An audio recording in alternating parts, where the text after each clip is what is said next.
بسم الله الرحمن الرحیم. السلام علیکم ورحمۃ اللہ وبرکاتہ.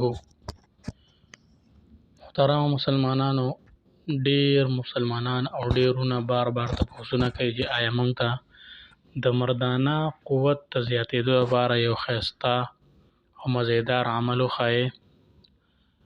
نو دا ډیره بهترین یو عمل موږ انشاءالله تعالی نن تاسو ته ښایو. هغه کسانو ته چې هغې ډېر د حکیمانو نه ډېر د ډاکټرانو علاج کړی، د هغې دغه بیماري کومه کمزوري چې د هغه ټیک شوې نه وي، ډېر بهترین او مجرب عمل دی. انشاءالله تعالی دا عمل ښایو.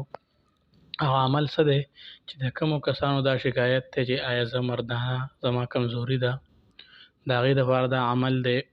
عمل څه دی چې کله د کمزوري پکې یو ګیلاس اوبه به راواخلي او د هغې نه مخکې به سورت فاتحه یو پیره ووایي او بیا به یا قوي یا معین یا قوي یا معین، تاسو پر اسکرین باندې ښکاري، یا قوي یا معین، دا به 21 مرتبه ووایي او د هغې نه پس به بیا درود ابراهیم وپیرې ووایي. د اوبو په دم کې د اوبه بس کي او دا عمل به څومره وخت کوي؟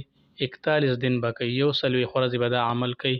الله جل شانه به ورله انشاءالله تعالی قوت او دغه بیماري ښه کړي.